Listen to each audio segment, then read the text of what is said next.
This page is the front cover of 64 magazine, volume 13, and it comes with a free N64 hints and tips book.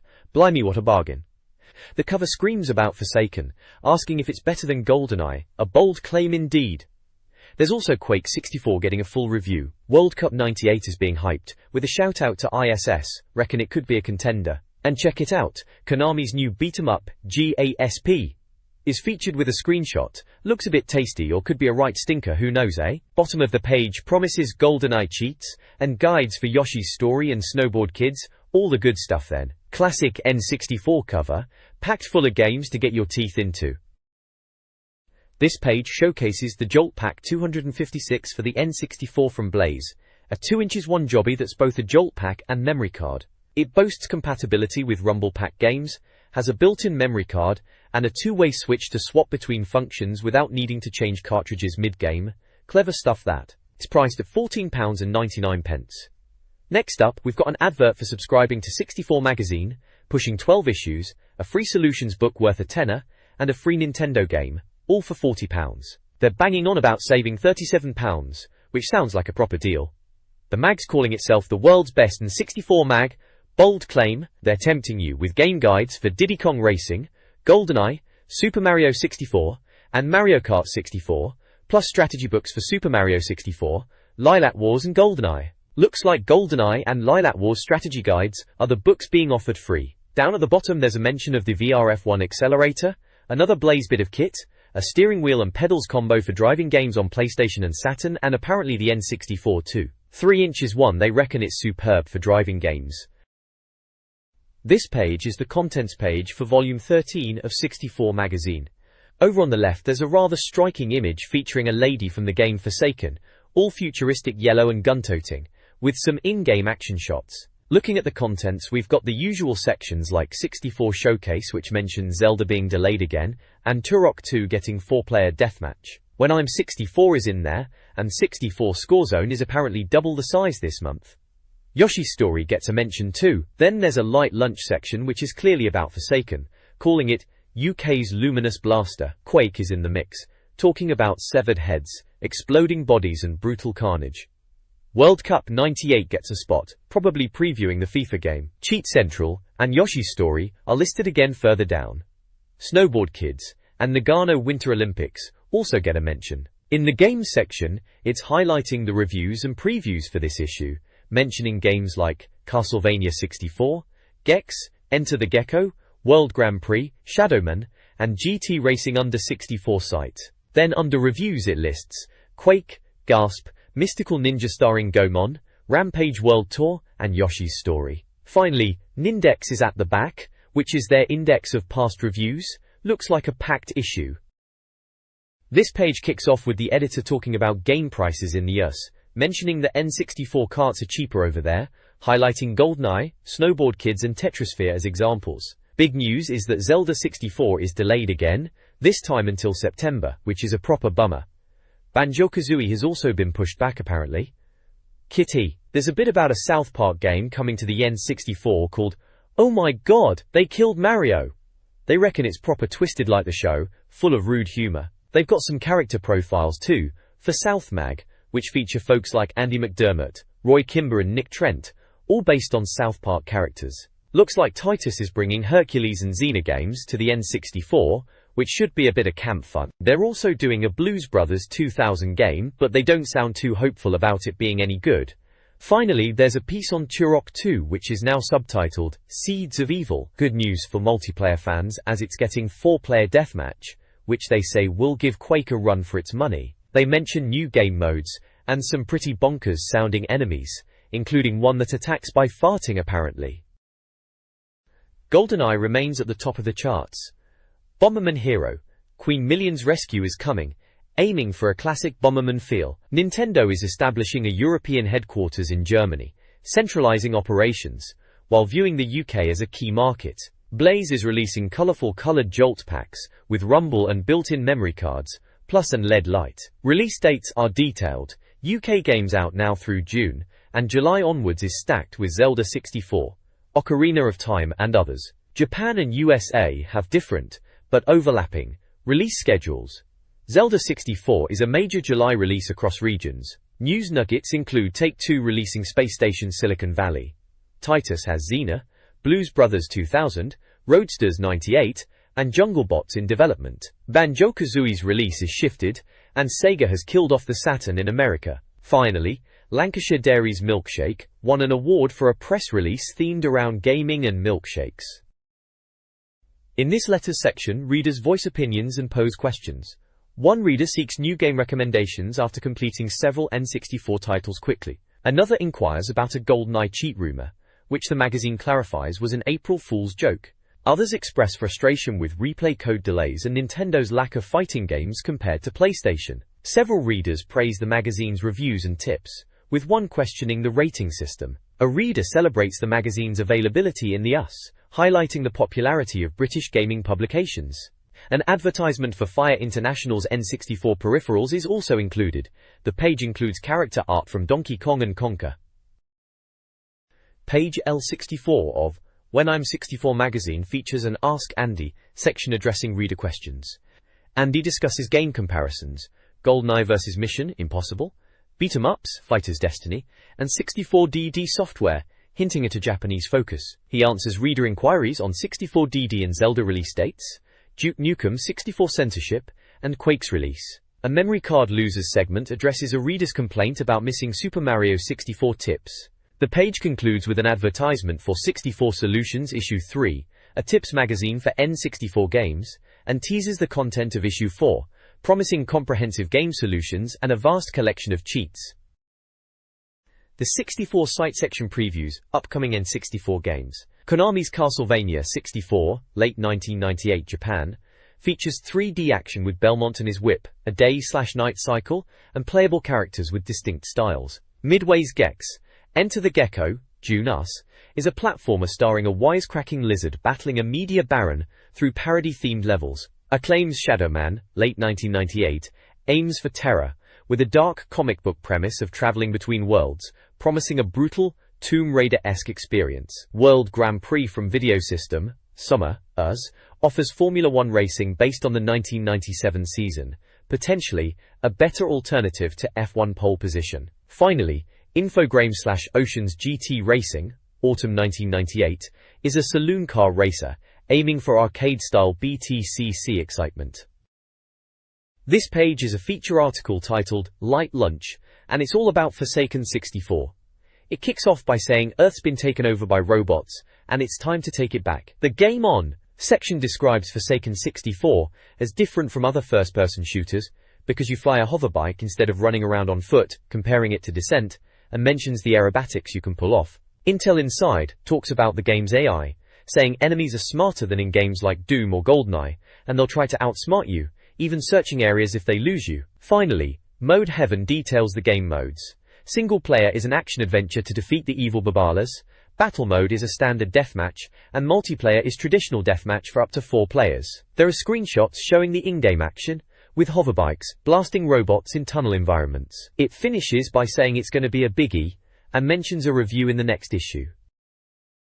This page delves deeper into Forsaken 64, showcasing the power and the glory of its weaponry. It runs through a bunch of cool power-ups and weapons you can get your hands on. There's the Orbital Pulsar, which boosts your firing rate, Purge Mines that you can drop behind you, and Power Pods to give you a decent fire rate. Then you've got Pine Mines, Weapon Energy Refills, Quantum Mines, Shields, and Nitro for a quick getaway. The Mug is your basic rocket, Solaris is a guided rocket, and MFRL is a multiple rocket launcher. For more advanced stuff, there's the Scatter, Titan, which is a room nuking bomb, Transpulse that reflects off walls, Susgun, which is a minigun, Trojax, which fires spinning bolts, and the Beam Laser for ultimate power. It's a good look at the arsenal you'll be wielding against those robot blighters. Flicking over to the next page, it's In Search of Paradise, and focuses on the bounty hunter characters in Forsaken 64. We meet Beard, a heavy rocker type, Phoitoid, a taunting youngster, Locusena, a cyborg woman, and Nim So Sin, who looks a bit like Lilu from The Fifth Element. Then there's Lejay, who's always wearing sunglasses, Earl Sleek, who's a bit of a show-off, Clark Culver with a cool bike, and Trucker, who's described as looking like Harry Dean Stanton from Alien in a JCB. It's a colourful bunch of characters to choose from in the game, each with their own distinct style. This page is a preview for Esports World Cup 98 on the N64, Not to be confused with FIFA, mind you, they were keen to make that point clear.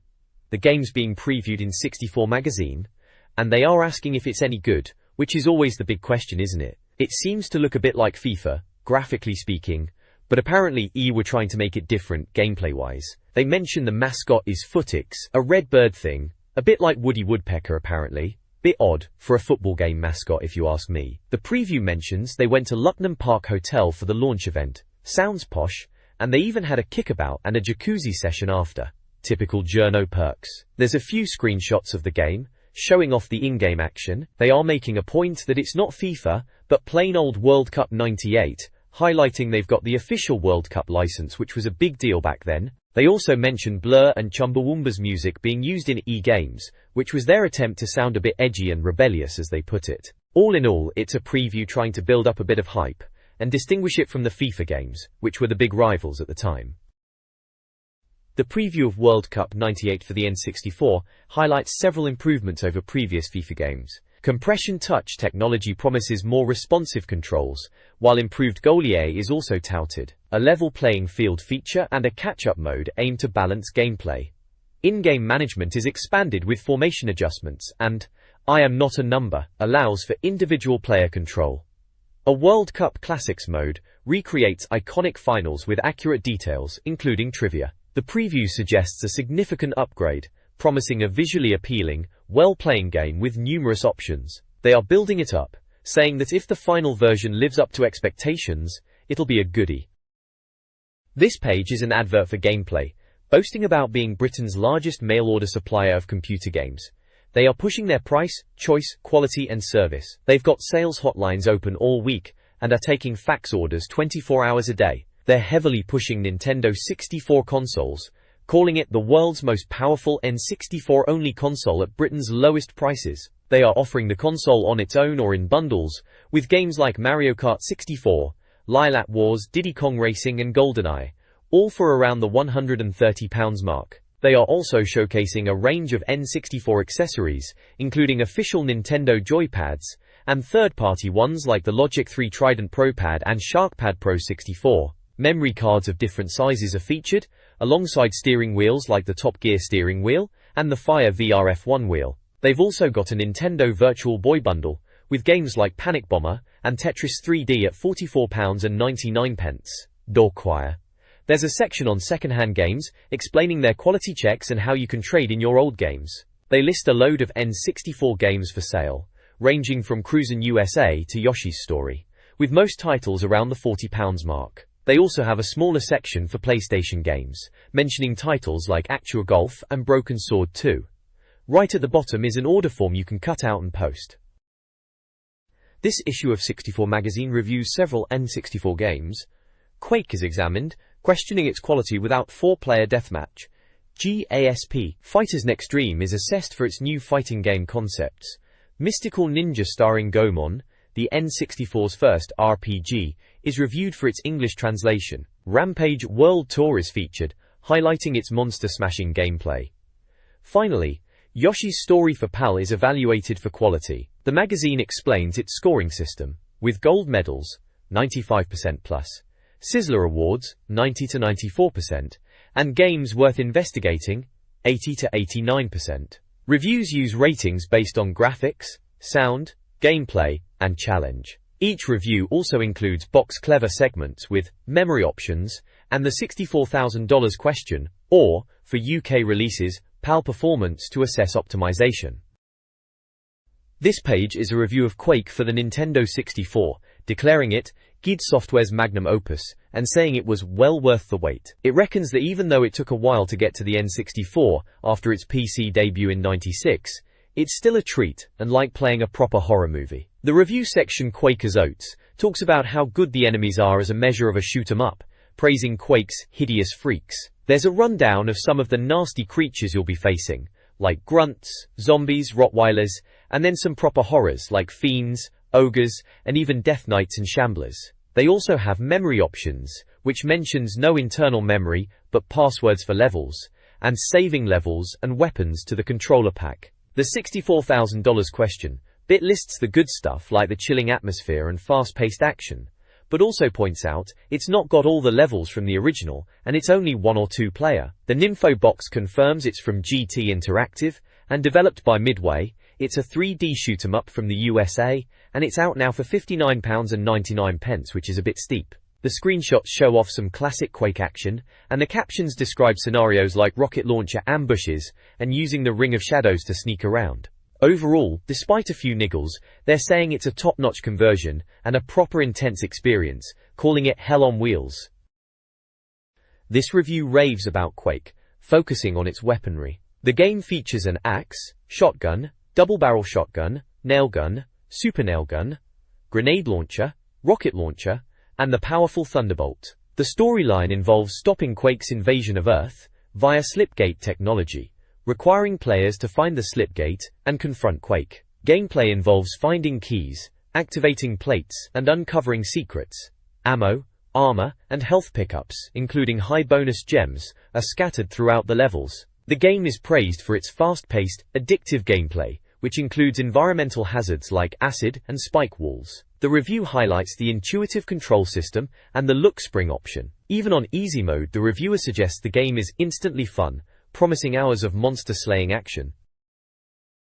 The next page is a review of Quake on the N64, focusing on the 7 levels of Hell multiplayer arenas. Each of the 7 arenas is rated out of 5, with The Bad Place and Dark Zone scoring top marks with 5/5. The Court of Death gets a low score of 1/5, being called the most annoying arena on offer. The review highlights the lack of a 4-player option compared to GoldenEye as a major letdown, but acknowledges the 2-player mode is good fun and a refreshing change from GoldenEye's realistic multiplayer. It mentions the frame rate is slightly reduced but still merry during multiplayer. The game gets an overall score of 88%, with graphics, audio, gameplay, and lasting challenge all receiving strong ratings on the magazine's N64 logo scale, presumably meaning they are rated highly. Alternatives mentioned are GoldenEye and Duke Nukem 64, GT Interactive. The review is by Andy McDermott and ends with a soundbite. Look and load, kids. Quake is here on N64, and it rocks. The page also features screenshots and control diagrams for the game, showcasing the N64 controller layout. This page is a review for G.ASP, Fighter's Next Dream on the Nintendo 64. The reviewer is posing the question of whether it lives up to the hype, or is a fighter's nightmare. It's a beat 'em up, clearly trying to build on the foundations of Fighter's Destiny. They're keen on the concept of interactive backgrounds in the arenas. However, they point out some shortcomings. The animation and controls are apparently not up to scratch, and those borders on the NTSC version are massive, something to consider if you are importing. The 64,000 questions section gives a quick rundown of pros and cons. Colorful graphics, interactive backgrounds, and well-designed characters are positives, contrasted with not very responsive controls, poor animation, and those huge borders. You can save scores and edited characters to a controller pack, which is always handy. There's a section dedicated to the players, introducing 8 characters with short profiles, noting details for Himuro Kai, Kiryuin Miki, Agami Carol Rin, Killer Kongon, Hiyu Serena, Yaegashi Kaoru, Sakai Yuma, and Jinonji Kyoya, and they mention the characters are varied and quite nicely drawn. The screenshots give a glimpse of the game's visuals and the character select screen. They do say the gameplay revolves around quality and story is secondary, and the interactive arenas are a great idea but a bit limited in execution. 64 Magazine reviews G.ASP, Fighter's Next Dream, focusing on its Create Your Own Master mode. This detailed character editor lets players customize everything from appearance to attributes, with a humorous note about incorrect hair color, potentially keeping a fighter homebound. Training involves battling opponents to learn their moves, offering mix and match capabilities. The review also mentions interactive arenas, specifically the burning lamp which can ignite the floor. The temporary translucent scenery, while clever for visibility, is criticized for a fishbowl effect. The core gameplay is deemed the game's flaw, impacting both pre-made and custom fighters. However, the review acknowledges the colorful and fast-paced fighters with a good move selection. Ultimately, while the custom fighter feature is a highlight, the game is not without flaws.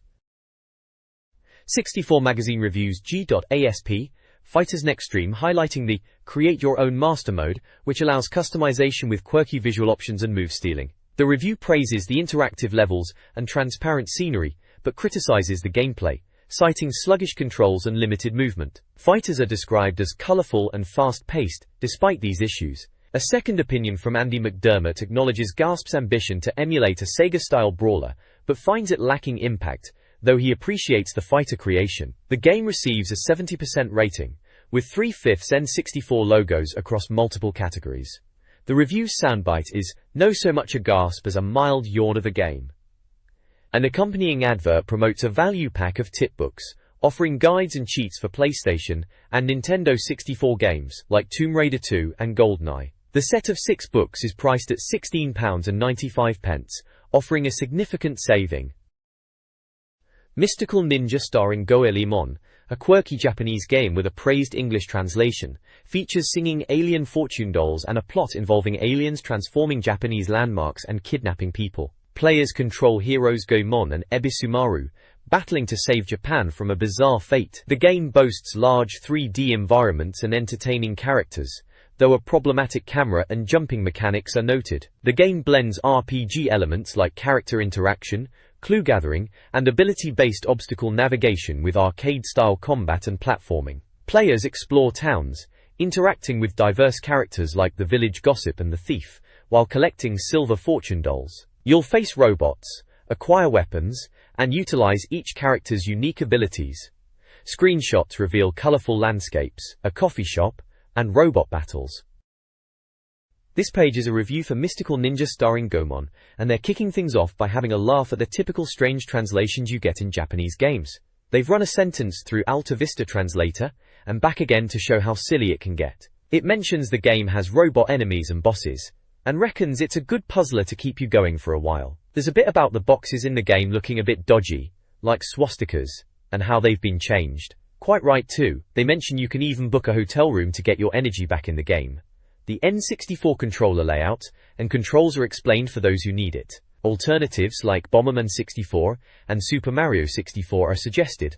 Good games those. They've given it ratings for graphics, audio, gameplay, and lasting challenge, and it gets a solid 85% overall. Loz Cooper gives a second opinion, saying he was lost with the Japanese version but is now enjoying the English one a lot more, which is fair enough. The soundbite calls it a weird, amusing 3D adventure that almost makes less sense in English than it did in Japanese. Goemon, Ebisumaru, Yae, and Ebisumaru are the main characters you'll be playing as. The next page is all about Rampage World Tour on the N64, and they're asking if it's going to be a smash hit or a bit of a dud. They're saying it's another arcade classic coming to the N64, and it takes you back to the original Rampage idea from the arcades, where you control these massive mutant creatures, smashing buildings and eating people in cities. They reckon it's all about causing chows, as George the King Kong-like gorilla, Lizzie the Godzilla lizard, or Ralph the huge wolf. Apparently, they don't really play differently, it's just which monster you fancy playing as.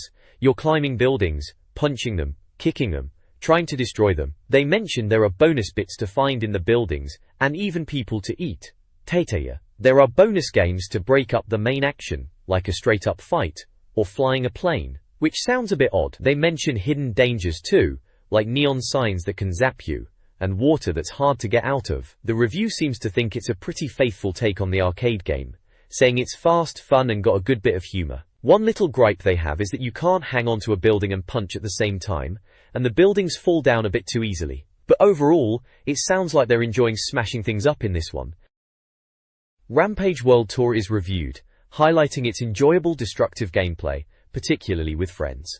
Graphically, it's similar to previous versions. Controls are simple, using the D-pad and face buttons. The game received scores of 4 N64 logos for graphics, audio, and gameplay, and 3 for lasting challenge, resulting in an 80% overall score. The review calls it a fun, cartoonish brawler, but suggests it may become repetitive. A second opinion echoes this, noting the cities become similar. A power cheats section lists cheat codes for various game genres. Finally, an advert for Madeira Games, a US N64, and PSX specialist, is included. This page is a preview of Yoshi's Story in 64 magazine, questioning if the English version will be even easier than the Japanese release, which was apparently already a doddle. They're highlighting changes made for the English version, like color-specific egg boxes, and bonus items where you collect coins to spell out words. The story is simple enough.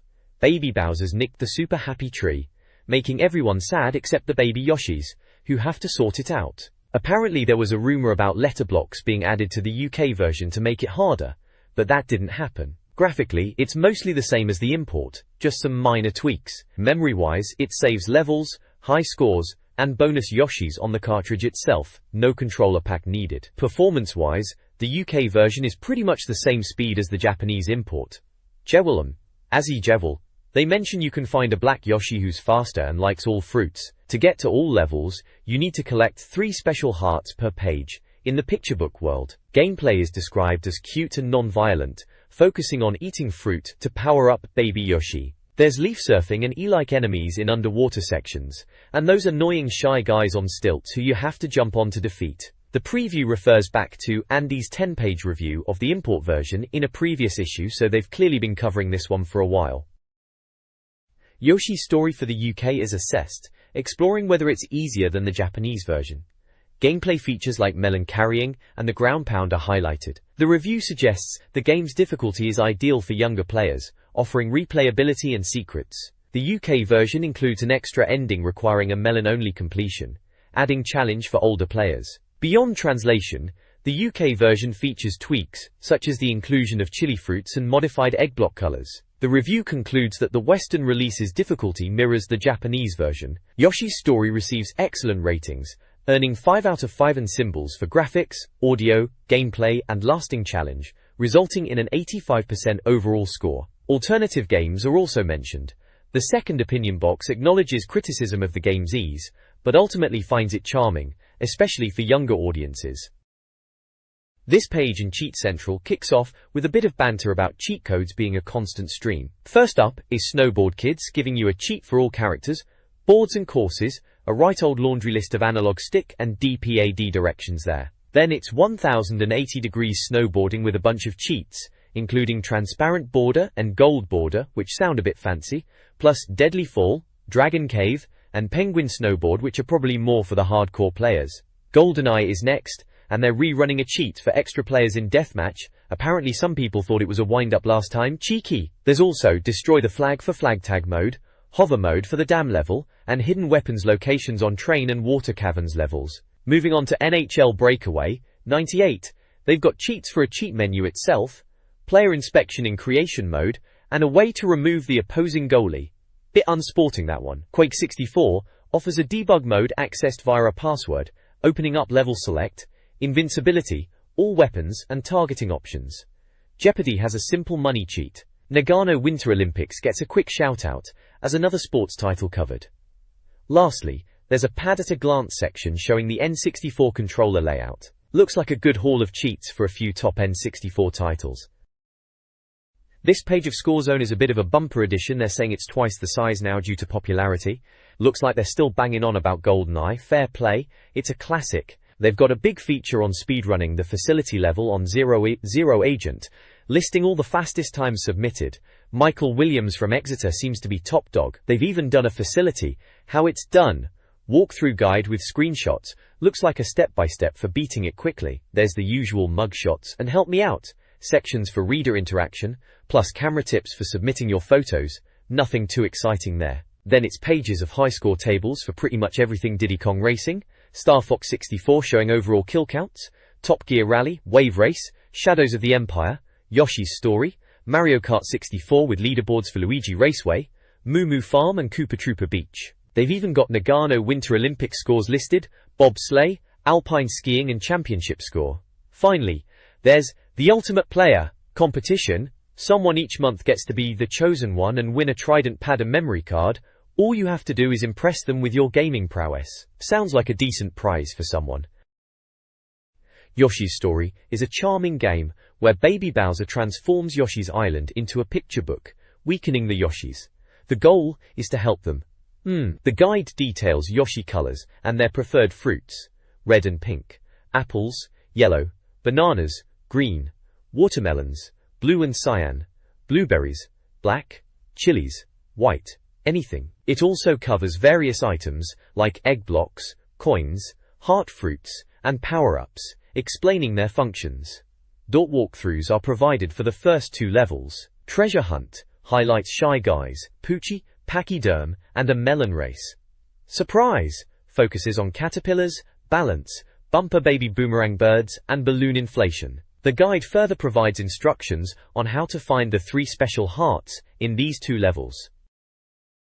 This page continues the Yoshi Story Playing Guide, now covering levels 3 and 4 of page 1, and levels 1 and 2 of page 2. Level 3 Rail Lift introduces clouds on rails, stilts walking Shy Guys, and the balancing race with melon buckets. It also explains Ride 'em Yoshi cloud platforms and temporary melons which appear after activating switches. Special Hearts 1, 2 and 3 are detailed for this level, including locations and how to obtain them. As Fideno, moving on to level 4, Tower Climb, this level is described as a tower filled with clouds and cannons. It mentions using platforms and propeller-powered platforms, as well as broad jump and umbrella antics techniques. Flower power is briefly mentioned for transforming into a turbo egg. Special Heart 1 and 2 are detailed for Tower Climb. Page 2 dives into Level 1 Bone Dragon Pit, set in labyrinthine caves with anorexic dragons and indestructible Wizard of Oz-style tin men. It gives advice on defeating bone dragons and riding Lakitu's cloud. Hold those melons! Minigame and Black Yoshi are mentioned. Special Hearts 1 and 2 are detailed, along with instructions to find a white egg for a new Yoshi if the level is finished without dying. Finally, Level 2 Feet Blarg's Boiler is described as a hostile environment with lava bubbles and fire monsters, including Blarg. Rolling, gameplay with large balls in lava. White Shy Guy Rescue and Special Hearts 1, 2 and 3 are explained for this level. This Yoshi Story Guide covers levels on pages 2 and 3. Page 2 features Jelly Pipe, a jelly-filled level with heart locations involving question blocks, eggs, slugs, and Poochie. Torrential Maze is a maze with ghosts and vines. Special hearts require navigating areas, using helicopter platforms and pushing blocks. Page 3 includes The Tall Tower, a vertical level with springs, Blarg's Boiler Balls, and a blending sub-boss, Inviso. Special hearts involve pipes and falling off balls. Cloud Cruising is set in the sky with snakes and dragons, with a sub-boss, Cloud and Candy, defeated by licking. Special hearts require cloud formations, mystery switches, and specific locations in Area 1. Yoshi's story continues with guides for levels on pages 3 and 4. Page 3 features Poochie and Nippy, a snowy level with hidden coins and melons, and Frustration, another snowy level with centipedes and Lakitu. Key locations for special hearts are detailed, often requiring specific actions like jumping from logs or using birds. Sub-bosses include Cloud Jin and Don Bongo. Page 4 offers Jungle Hut, a platforming level with huts, chomps, and mystery balls. Special hearts require bursting balls, eating tulips, and using pipes. Jungle Puddle introduces deeper water, requiring swimming skills, and warning about eels and fish. This level contains a white Shy Guy. The guide includes strategies for finding melons and detailed locations for the special hearts, including underwater and platform-based locations. Yoshi's story continues with 3 levels. Piranha Grove, page 4 level 3, is a thorny area with piranha plants, requiring jumping boots. Players must climb, navigate ball-rolling sections, and play a melon minigame. White Shy Guy and Special Hearts are hidden. Neuron Jungle, page 4, level 4, offers jungle environments with frogs and cacti. Includes swimming and jumping. Blob enemies and another melon minigame, Swimming Race, are present, along with an invisible melon. Special hearts are also hidden. Lots of Jellyfish, page 5, level 1, is an underwater level. Challenges include Shy Guys in subs and jellyfish. A long jump subgame and Energy Daisies feature. Players can hold their breath indefinitely. Special hearts are located throughout the areas. Dorjiye, Lots of Fish, page 5 level 2, is another underwater level, with windy clams, sea anemones and bees. Tips are given to navigate clams, beehives, and reveal platforms. A melon race and a Shy Guy in a mystery ball are present. Special hearts are hidden throughout the level. This page continues the Yoshi's Story Guide, delving into more levels. Level 3 is Shy Guy Limbo, a bright level focusing on hearts and avoiding holes, accessed via a pipe. There's a limbo minigame and hidden melons to find. Level 4, Shy Guy's Ship, is a linear level with deadly drops and cannons. You'll encounter bothersome bombs and have to hitch a ride on birds to get around.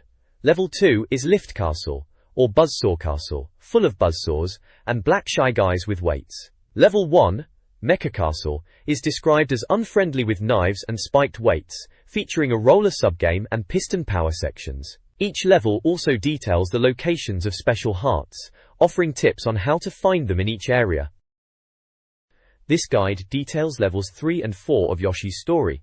Level 3, Ghost Castle, is a boo-filled maze with special hearts to collect. Level 4, Magma Castle, features a red dragon to help navigate lava, question blocks, and slimy slugs, culminating in a battle with Baby Bowser. The page also includes advertisements, visions, based in Leeds, offers game exchange, and next-day delivery. On the Edge, located in Bradford and Halifax, has a stock clearance sale with titles like Top Gear Rally and Yoshi's Story. New Generation Consoles, the main advertiser, claims to be #1 for mail order, selling us Japanese new 64 games and PlayStation and Saturn imports, including titles like Mario 64 and Biohazard 2. This guide introduces Snowboard Kids for the N64, highlighting its fast-paced racing action across 3 modes: Battle Race, Speed Challenge, and Trick Mode. The guide focuses on the Rookie Mountain Battle Race 1, a beginner-friendly track perfect for learning the controls. It details basic maneuvers like steering and turbo starts, alongside trick execution using the A and C buttons, emphasizing the importance of landing grabs. Success depends on skill and the strategic use of power-ups. The guide covers both item power-ups, Speed Fan, Ghost, Pans, Rocks, Rat Face, Invisible, and Shot power-ups, Slapstick, Parachute, Freeze Shot, Snowman, Bomb, all designed to hinder opponents. Finally, it includes a map of Rookie Mountain with symbols denoting jumps, item locations, and shot locations, complemented by screenshots of gameplay. This guide covers advanced tracks in Snowboard Kids, Big Snowman, and Sunset Rock. Big Snowman, the longest track, features straightforward turns, tree dodging, a double jump, simple grabs advised, and a thin track to navigate carefully. Sunset Rock is more challenging, with fast turns, obstacles, and sections like Penguin Valley, and a rail slide for trick points. Beware of rolling rocks and the giant snowman that fires projectiles, turning players into snowmen and hindering turning. Staying right is recommended to avoid the snowman. The guide also profiles Nancy Neal, a maneuverable but slower character, who benefits from a faster board. Screenshots illustrate gameplay on both tracks, showcasing their key features. Rrr! This guide covers 2 Snowboard Kids tracks, Night Highway and Grass Valley. Night Highway is challenging with difficult jumps, sharp turns, and 2 shortcuts. Shortcut 1 requires an item power-up to navigate a gap, while Shortcut 2 involves a tricky tree gap after a jump. The guide also highlights a narrowing track section and a final jump with a 3-jump sequence. Grass Valley features a triple jump shortcut after a right fork, requiring precise jumps. Another shortcut, Tricky Shortcut, involves navigating trees and jumping over holes. Character profiles are given for Linda Maltini and Slash Kamei. Linda is a high-speed, stunt-capable racer, while Slash is a beginner-friendly character with balanced stats. Both tracks are presented within the context of specific battle race modes. This page is the playing guide for Snowboard Kids, covering 2 more tracks. First up is Dizzyland, Battle Race 6, described as a long and tricky course. They mention the coffee cup pinball section where you'll bounce around, advising to stay in the middle. Then there's a tricky jump over a gap which needs precise timing, and a river section where you need to turn carefully. Winning all 6 races on Dizzyland and previous tracks will get you the Copper Pass, unlocking a new track and a special snowboard apparently. Gaffly. Next up is Quicksand Valley, Battle Race 7, said to be the most difficult course. They point out different paths, with the right side being quicker. Sections highlighted are the suspension bridge, quicksand patches where you might need a speed fan, and a sand wall. There's also a river section to leap across. Winning the first place cup on this track gets you the Silver Pass, and access to another new battle race course. Both tracks are shown with maps and screenshots, to give you an idea of what to expect. This page carries on with the Snowboard Kids playing guide, covering Silver Mountain and Ninja Land. Silver Mountain's Battle Race 8 is described as a tricky course due to narrow turns and some foggy bits, so you'll need an alpine or all-round board. Ninja Land, Battle Race 9, is the shortest course but still tough to win. It's all about speed to beat the ninja champion Cinnabon. Apparently, if you beat Cinnabon in this race, you unlock him as a special character, who's faster than the others, and has his own snowboard. Winning all the races gets you the Gold Pass, which lets you compete on the last of the battle racetracks. There are profiles of Jam Kunemund, who's good at stunts and cornering, and Tommy Parsi, who's surprisingly quick despite being big-boned but a bit hard to steer. This page covers Nagano Winter Olympics on the N64, focusing on the bobsleigh and luge events. For the bobsleigh, it explains you're racing against the clock, and to get going you hammer the A button, then tap B to get your team in the sled one by one. Timing is key to keep your speed up and get everyone on board. Once you're off, you need to steer, staying in the track's center, and avoiding the sides to maintain speed, or going too high on banked corners will see you roll over and get disqualified. The going for gold bit says the start is crucial. Get a good speed at the beginning, and you'll be traveling faster at the end. Moving on to the luge, it's described as similar to the bobsleigh, a single attempt to get to the finish as quickly as possible, and starting fast is vital. To get speed at the start, you alternate, bashing the L and R buttons. When you're going downhill, you steer with the analog stick, keeping to the middle of the track, and avoiding the sides. Again, don't go too high on the banked corners, or you'll fall off and get disqualified. Going for gold for the luge also emphasizes the start, telling you to bash those L and R buttons as fast as you can to pick up speed. This page showcases more events from Nagano Winter Olympics on the N64, this time focusing on curling and alpine skiing. For curling, it explains it's a two-player game on an ice rink where each player has 4 stones to push towards a target, or house. After all stones are thrown, points are awarded based on which team has stones closest to the center. The guide mentions using the analog stick for direction and power, and the B button to change stone spin. Brushing the ice with the A button is highlighted as a technique to make stones travel further. Going for gold advises you to know the best route to the target, and to consider knocking out opponents' stones. Moving on to alpine skiing, there are 2 modes covered. Firstly, downhill, which is a race against the clock through colored gates. Pressing a Mi musical crew is mentioned to turn faster, and the guide suggests this fast course will test anyone. Going for gold for downhill advises staying in the tuck position as much as possible, and avoiding missing any gates to get a medal. Secondly, there's alpine skiing giant slalom, another race against the clock, but this time you must pass through a series of colored gates, blue on the left and red on the right. Missing gates means disqualification. Going for gold in giant slalom recommends practicing turning in and out of gates, keeping close to them to get a rhythm, and completing the course without edging skis to achieve gold. This page continues the Nagano Winter Olympics guide, now diving into freestyle skiing aerials and ski jumping events. For freestyle skiing aerials, it's explained that this event is judged over 2 jumps, requiring players to choose a trick for each jump from 10 available. The gameplay involves repeatedly tapping the A button to power up before a jump, and pressing B to land as the skier descends towards the snow. Timing is key for landing correctly and avoiding a wipeout. The going for gold tip emphasizes impressing judges with trick selection, form and landing, and recommends perseverance. A list of 10 tricks is shown with screenshots, numbered 110 and named LTT, FTT, FTT, LFF, FFF, FDT, DFF, FFD, FFD, FDF, and DFD. Moving on to ski jumping, this event also involves 2 jumps, judged by distance and style.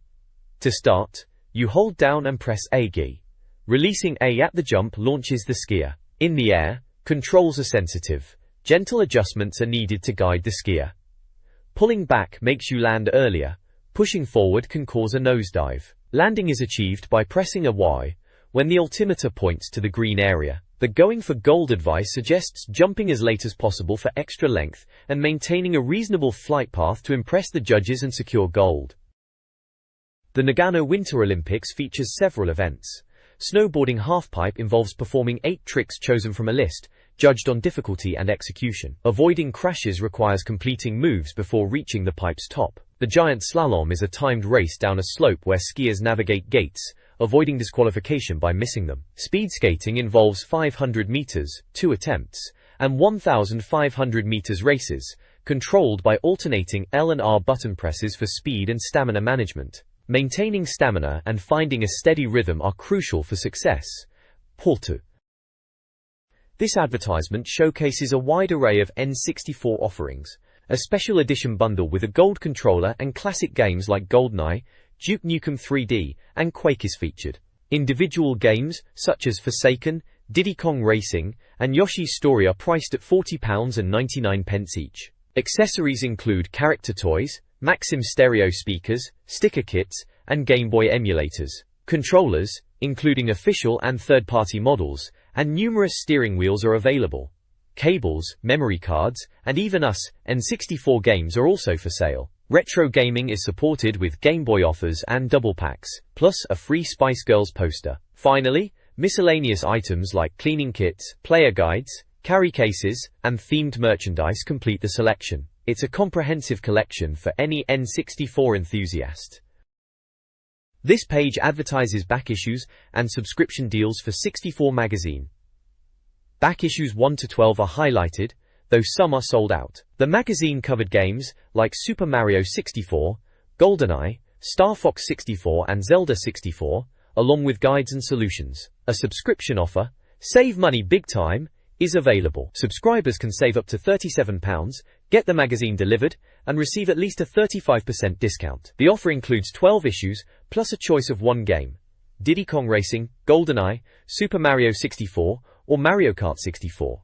And a secret strategies and solutions book for £70, a normal price of £47.40 is listed for 12 issues. A mega deal is available where you can get a game of your choice for £40.